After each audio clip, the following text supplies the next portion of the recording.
ओम शांति। 25 जून 2026। बाबा के महावाक्य। मीठे बच्चे, पावन बनने का एकमात्र उपाय है बाप की याद।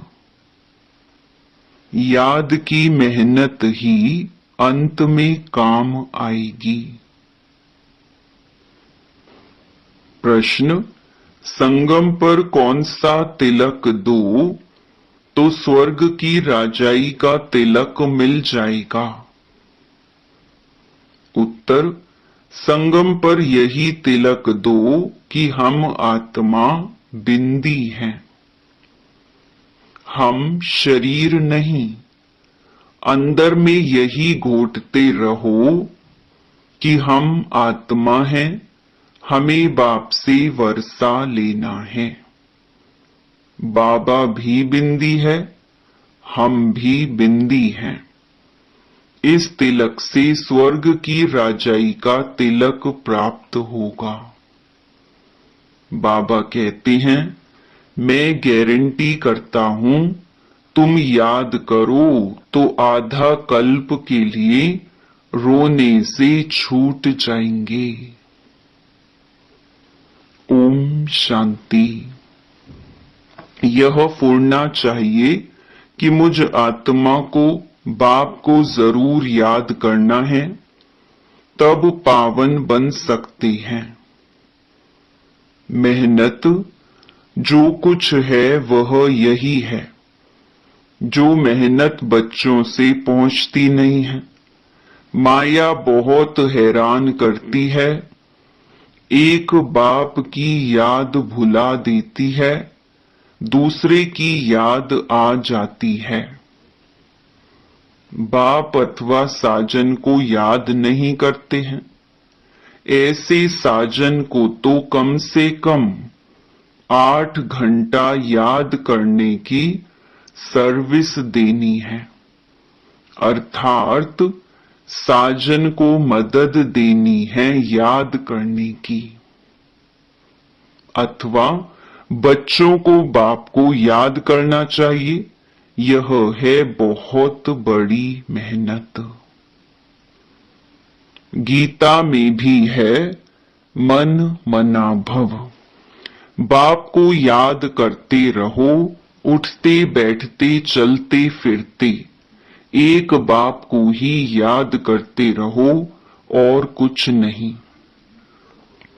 पिछाड़ी को यह याद ही काम आएगी। अपने को आत्मा अशरीरी समझो। अब हमको वापस जाना है। यह मेहनत बहुत करनी है। सवेरे स्नान आदि करके फिर एकांत में ऊपर छत पर व हॉल में आकर बैठ जाओ। जितना एकांत हो उतना अच्छा है। हमेशा यही ख्याल करो कि हमको बाप को याद करना है, बाप से पूरा वर्षा लेना है। यह मेहनत हर 5000 वर्ष बाद तुमको करनी पड़ती है। सतयुग, त्रेता, द्वापर, कलयुग कहां भी तुमको यह मेहनत नहीं करनी पड़ेगी। इस संगम पर ही तुमको बाप कहते हैं कि मुझे याद करो बस। यही वेला है जब बाप कहते हैं मुझे याद करो। बाप आते भी संगम पर हैं और कभी बाप आते ही नहीं। तुम भी नंबरवार पुरुषार्थ अनुसार जानते हो। बहुत बच्चे बाप को भूल जाते हैं, इसीलिए बहुत धोखा खाते हैं। रावण बहुत धोखेबाज है। आधा कल्प का यही दुश्मन है। इसीलिए बाप कहते हैं, रोज सवेरे उठकर यह विचार सागर मंथन करो और यही चार्ट रखो। कितना समय हमने बाप को याद किया। कितनी जंक उतरी होगी। सारा मदार याद के ऊपर है। बच्चों को पूरी कोशिश करनी है, अपना पूरा वर्षा पाने लिए नर से नारायण बनना है। यह है सच्ची सत्य नारायण की कथा। भक्त लोग पूर्णमासी के दिन सत्य नारायण की कथा करते हैं। अभी तुम जानते हो 16 कला संपूर्ण बनना है। वह बनेंगे सत्य बाप को याद करने से। बाप है श्रीमत देने वाला। बाप कहते हैं गृहस्थ में रहो, धंधा धूरी आदि कुछ भी करो, बाप को याद जरूर करना है और पावन बनना है। बस याद नहीं करेंगे तो रावण से कहां न कहां धोखा खाते रहेंगे। इसीलिए मूल बात समझाते हैं याद की। शिव बाबा को याद करना है। देह सहित देह के जो भी संबंधी हैं उनको भूल अपने को आत्मा निश्चय करो। बाप बार बार समझाते हैं, अपने को आत्मा समझ बाप को याद करना है, नहीं तो फिर अंत में बहुत बहुत पछताएंगे, बहुत धोखा खाएंगे। कोई ऐसा जोर से थप्पड़ लगेगा जो माया एकदम काला मुंह करा देगी। बाप आए हैं गोरा मुंह बनाने। इस समय सब एक दो का काला मुंह करते रहते हैं। गोरा बनाने वाला एक ही बाप है, जिसकी याद से तुम गोरे स्वर्ग के मालिक बनेंगे। यह है ही पतित दुनिया। बाप आते ही हैं पतितों को पावन बनाने। बाकी तुम्हारे धंधे धोरी आदि से बाबा का कोई संबंध नहीं है। शरीर निर्वाह अर्थ तुमको जो करना है सो करो। बाप तो सिर्फ कहते हैं मन मना भव। तुम कहते भी हो हम कैसे पावन दुनिया का मालिक बने। बाप कहते हैं सिर्फ मुझे याद करो बस, और कोई उपाय पावन बनने का है नहीं। कितना भी दान पुण्य आदि करें, कितनी भी मेहनत करें, चाहे आग से आते जाते रहे, कुछ भी काम नहीं आ सकता सिवाय एक बाप की याद के। बहुत सिंपल बात है। इसको कहा जाता है सहज योग। अपने से पूछो, हम अपने मीठे मीठे बाप को सारे दिन में कितना याद करते हैं। नींद में तो कोई पाप नहीं होते हैं, अशरीरी हो जाते हैं। बाकी दिन में बहुत पाप होते रहते हैं और पुराने पाप भी बहुत हैं। मेहनत करनी है याद की। यहां आते हो तो यह मेहनत करनी है। बाहर के वाहियात संकल्पों को उड़ा दो, नहीं तो वायुमंडल बड़ा खराब कर देते हैं। घर के खेती बाड़ी के ख्यालात चलते रहते हैं। कभी बच्चे याद पड़ेंगे, कभी गुरु की याद आएगी। संकल्प चलते रहेंगे तो वायुमंडल को खराब कर देंगे।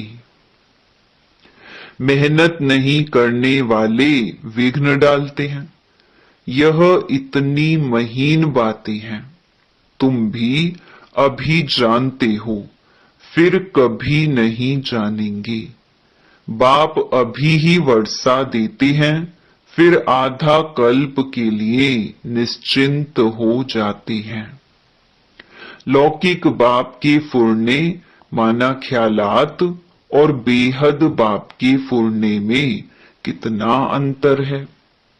बाप कहते हैं कि भक्ति मार्ग में मुझे कितना फुरना रहता है, भगत कितना घड़ी घड़ी याद करते हैं।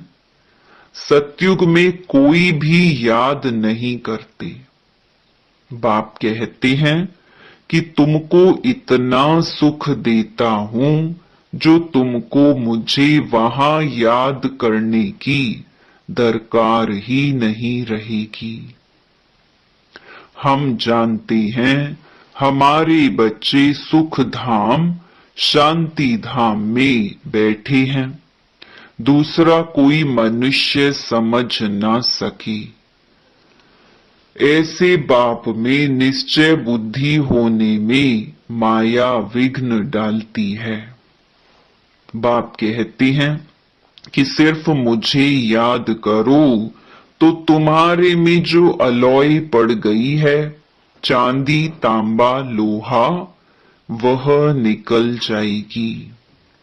गोल्डन एज से सिल्वर में आने से भी 2 कला कम होती है। यह बातें तुम सुनते और समझते हो। जो सच्चा ब्राह्मण होगा उनको अच्छी रीति बुद्धि में बैठेगा, नहीं तो बैठेगा नहीं, याद टिकेगी नहीं। सारा मदार बाप को याद करने पर है। बार बार कहते हैं बच्चे बाप को याद करो। यह बाबा भी कहेंगे शिव बाबा को याद करो। शिव बाबा खुद भी कहेंगे मुझ बाप को याद करो।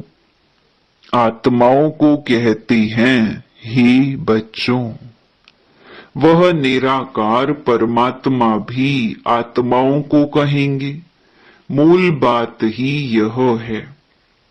कोई भी आए तो उनको पहले पहले बोलो कि अल्फ को याद करो और कोई तिक तिक नहीं करनी है। सिर्फ बोलो, अपने को आत्मा समझ बाप को याद करो। यही अंदर घुटना है, हम आत्मा हैं। गाते भी है ना, तुलसीदास चंदन घिसे तिलक देत रघुवीर। तिलक कोई स्थूल थोड़ी है। तुम समझते हो कि तिलक वास्तव में इस समय का यादगार है। तुम याद करते रहते हो, गोया राजाई का तिलक देते हो। तुमको राजाई का तिलक मिलेगा, डबल सिरताज बनेंगे। राजाई का तिलक मिलेगा अर्थात स्वर्ग के महाराजा महारानी बनेंगे। बाप कितना सहज बताते हैं। बस सिर्फ यह याद करो हम आत्मा हैं, शरीर नहीं। हमको बाप से वर्षा लेना है। तुम जानते हो हम आत्मा बिंदी मिसल हैं, बाबा भी बिंदी है। बाबा ज्ञान का सागर सुख का सागर है। वह हमको वरदान देते हैं, इनके बाजू में आकर बैठते हैं।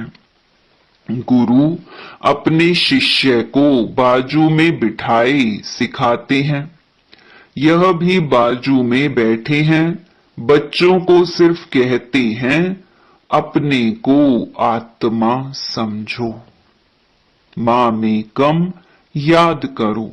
सतयुग में भी तुम अपने को आत्मा समझते हो, परंतु बाप को नहीं जानते हो।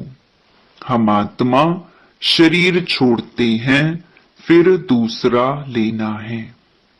ड्रामा अनुसार तुम्हारा पार्ट ही ऐसा है, इसीलिए तुम्हारी आयु वहां बड़ी रहती है, पवित्र रहते हो। सतयुग में आयु बड़ी रहती है, कलयुग में छोटी हो जाती है। वहां है योगी, यहां है भोगी। पवित्र होते हैं योगी, वहां रावण राज्य ही नहीं है। आयु बड़ी रहती है, यहां आयु कितनी छोटी होती है, इसको कर्म भोग कहा जाता है। वहां अकाले मृत्यु कभी होती नहीं, तो बाप कहते हैं कि बाप को पहचाना है तो श्रीमत पर चलो।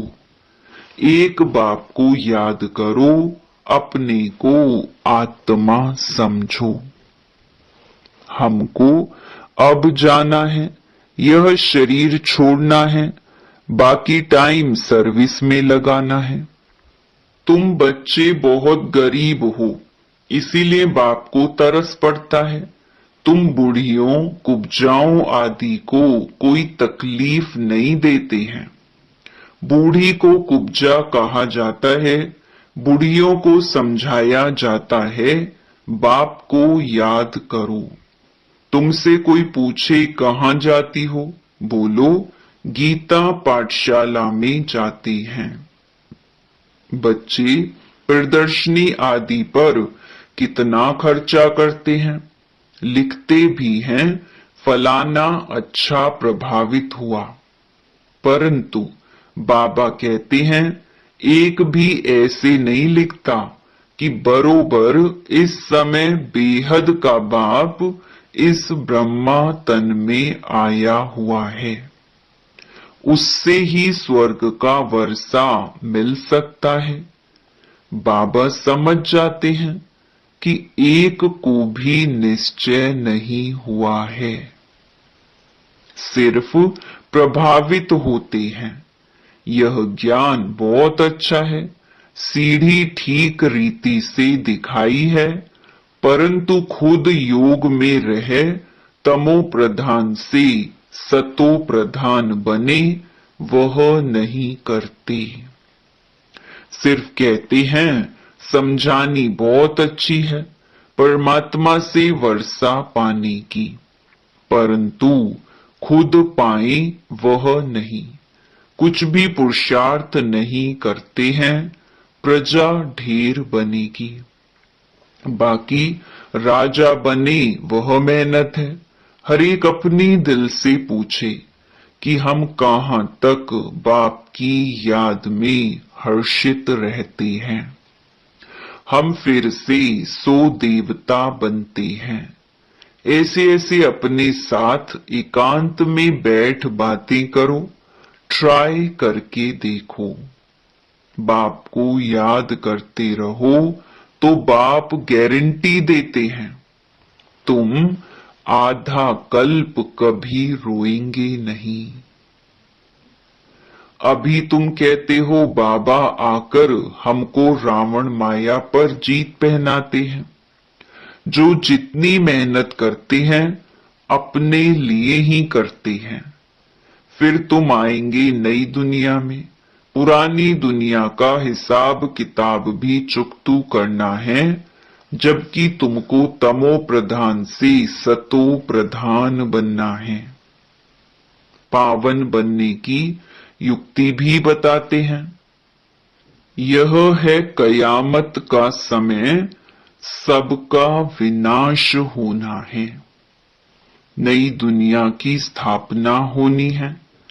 तुम जानते हो हम इस मृत्यु लोक में यह शरीर छोड़ फिर नई दुनिया अमर लोक में आएंगे। हम पढ़ते ही हैं नई दुनिया के लिए और कोई ऐसी पाठशाला नहीं जहां भविष्य के लिए पढ़ाते हो। हाँ, जो बहुत दान पुण्य करते हैं तो राजा के पास जन्म लेते हैं। गोल्डन स्पून इन माउथ कहा जाता है। सतयुग में तुमको मिलता है, कलयुग में भी जो राजाओं के पास जन्म लेते हैं उनको भी मिलता है।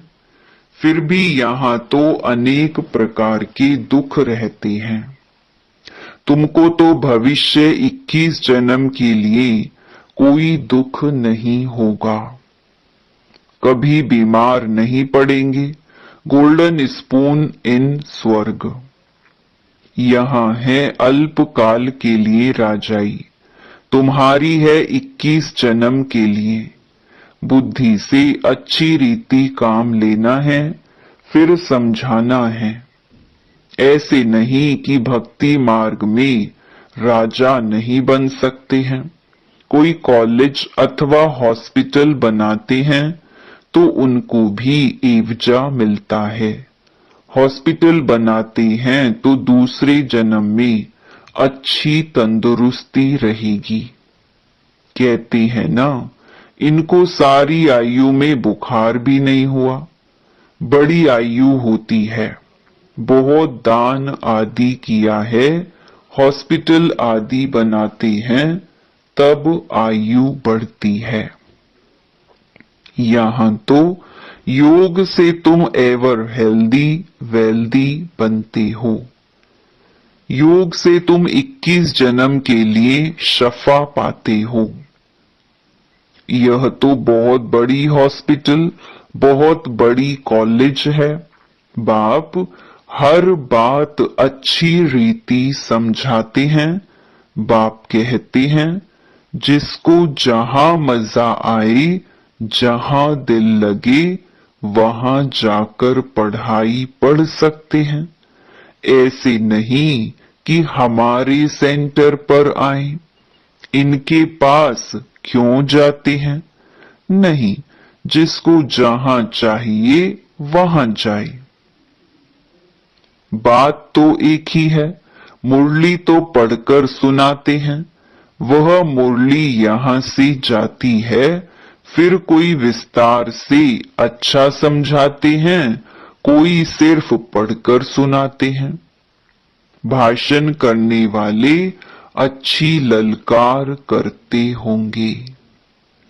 कहां भी भाषण हो, पहले पहले बताओ। शिव बाबा कहते हैं, अपने को आत्मा समझ मुझ बाप को याद करो तो तुम्हारे विकर्म विनाश होंगे और पावन बन पावन दुनिया का मालिक बनेंगे।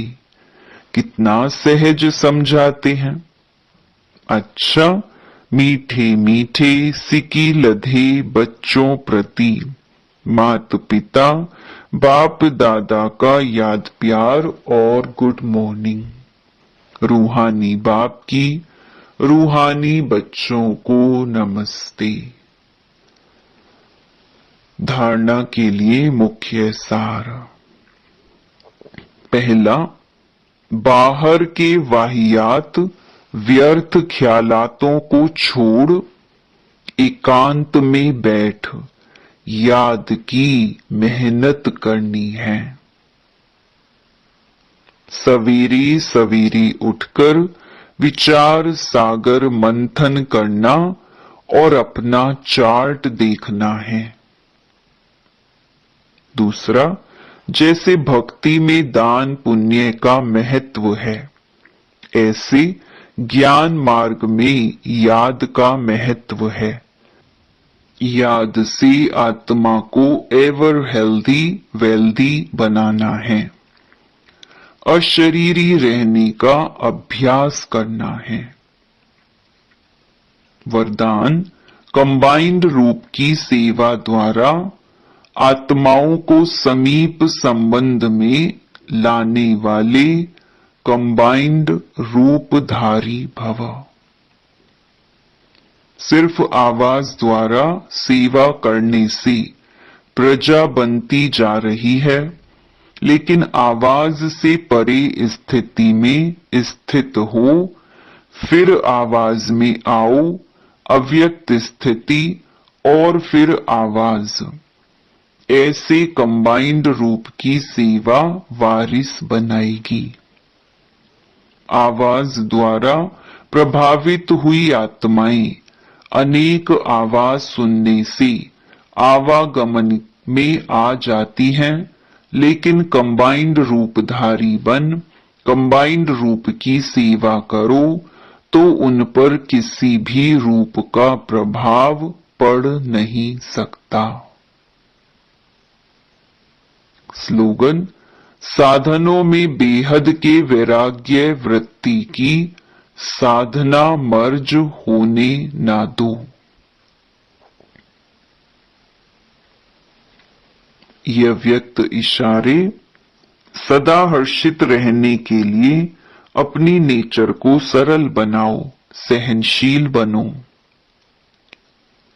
जो सहनशील बच्चे हैं वे अपनी सहनशीलता की शक्ति से कैसे भी कठोर संस्कार वाले को, कैसे भी कठिन कार्य को शीतल बना देते हैं व सहज कर देते हैं। सहनशीलता के गुण वाला गंभीर होगा और गहराई में जाएगा, वह कभी घबराएगा नहीं, गहराई में जाकर सफलता प्राप्त करेगा। अच्छा, ओम शांति।